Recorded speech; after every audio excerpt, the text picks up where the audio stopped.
when I was 12 years old or 11 years old, my mother passed away, and I kind of went into this unconscious depression. And through my teenage years, I was, essentially just very angry, very depressed, but kind of unconsciously depressed. And I became conscious of it more so when I was 17 years old.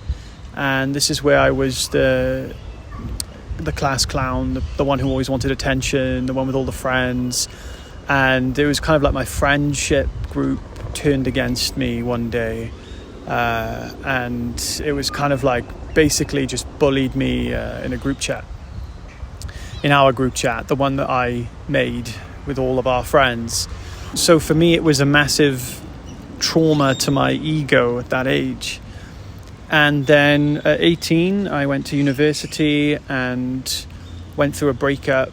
I'm not going to go into too much detail about the details, but let's just say that the weight of the decade got to me. And there's a floating bird. What are they called again? A heron? The ones that hover. That's beautiful. I've obviously skipped a load. You don't need to hear this, but I was very depressed by the age of 18. And I sat in my car and I said to myself, this cannot be the rest of my life. Suffering is all I can foresee for myself. And not just for myself, but for anyone else. All I could see is that one day, the things that would make me happy would eventually bring me misery. One day, the things that the people I love, just like they've loved at that age, like all my mum and my grandmother were like my mother's. My nan would see me almost as much as my mum, because my mum would always be in work, and they died the same time. And then my other grandmother, then my girlfriend left me, and I felt like all the women, everyone in my life has just loved and left me. This was the story I was telling myself, and I felt completely lost because I knew that I was then fearing everybody else in my life dying. I was thinking, well, if I love someone, then they'll die, and then I'll feel even worse. So should I even love people? Should I, So I was stuck in this very dark place, and I thought to myself that this is just too much. So I wanted to, basically, I was very suicidal at this point because I couldn't foresee a way out. And what this did was inspire me to recognize that either there is a way out and I'm wrong, or I'm right, and then therefore I will just kill myself. So it's a very simple process. I will find the truth. Is there happiness? Is there a possibility that in this life there is some fucking wise man sitting in a cave somewhere on the world, or something that can reveal to me something more to life than what it currently is? Because it was just not, I couldn't see happiness in any way, shape or form. And I said this to myself in the car, and I thought, well, where do I start? Which direction? I had no background in spirituality. I was brought up a Christian, but that I was obviously not going to go back to Christianity. I remember that I had this memory of an interview with Steve Jobs, and he said the two things that changed my life was reading the book Be Here Now and taking LSD. I tried to find this quote since, I can't find it anyway, but that's what he said. So I thought, well, I'll do the same two things. I started with taking LSD, and then I read the book Be Here Now, and lo and behold, they were the two things that changed my life too.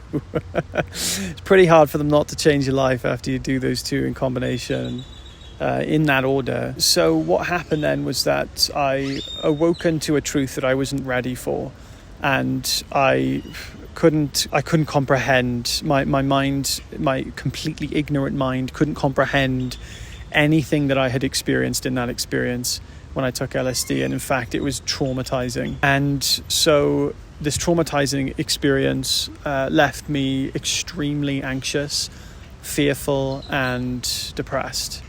So it kind of amplified that experience for me. What happened then was that I kept on taking LSD, obviously, as you do, so that I could try and grasp the thing I knew on LSD while not on LSD, because for some reason when I was on LSD it was as if I understood it. When I came off LSD it was a complete flip, complete polarized flip, and I knew that, well, I felt good on it. There's something I knew while I was on the LSD trip, which I couldn't remember when I was off it. I need to somehow take it back with me.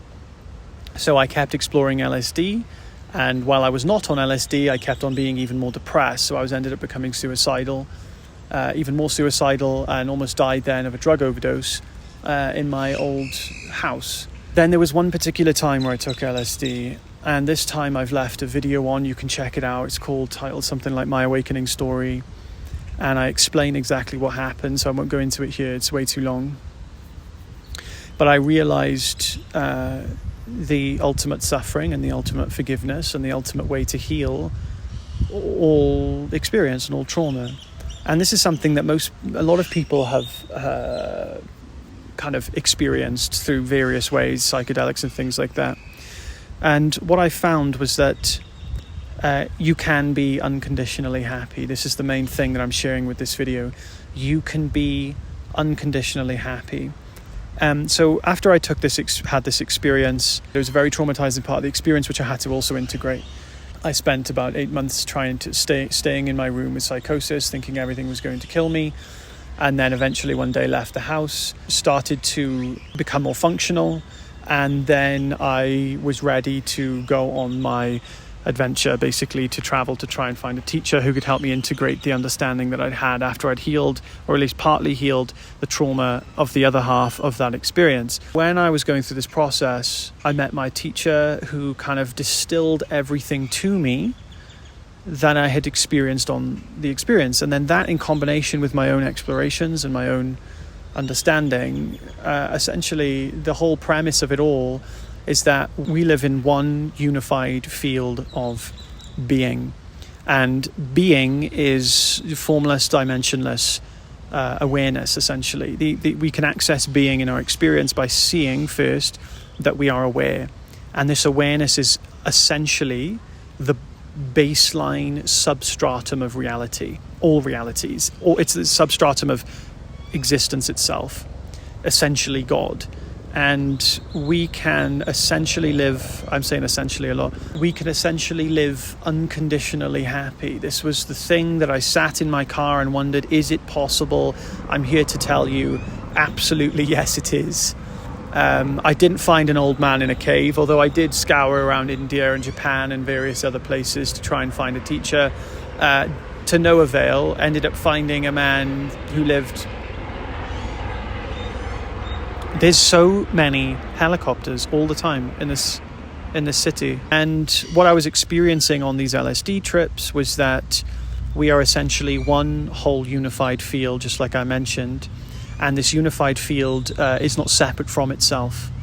So there's nothing else outside it. There's nothing else technically inside it. It simply is. And that is what reality is. And this is exactly what we're experiencing. And what we are is the experience of reality, but also reality itself, and also the one that creates it. So this is what I was experiencing on LSD, that I was trying to understand when I was off LSD. And because I couldn't comprehend it at that time, because my mind was so contracted with conditioning, anything outside of that conditioning would have been a death to me. So to drastically go from one to the other, everything I knew about myself and my world had to basically be completely destroyed. And that is a very terrifying experience to happen drastically all in one time. So, but that was happening every time I was taking LSD. So it was traumatizing, but also healing. But when I came off it, it was more healing than it was more traumatizing than it was anything else. So once we see that we are not separate from anything in reality, we see that reality is one.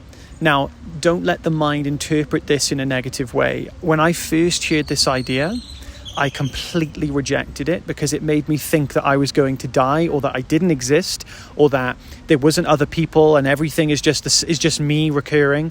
And we have to understand, on one level, that is kind of true, but not in the way you think it is.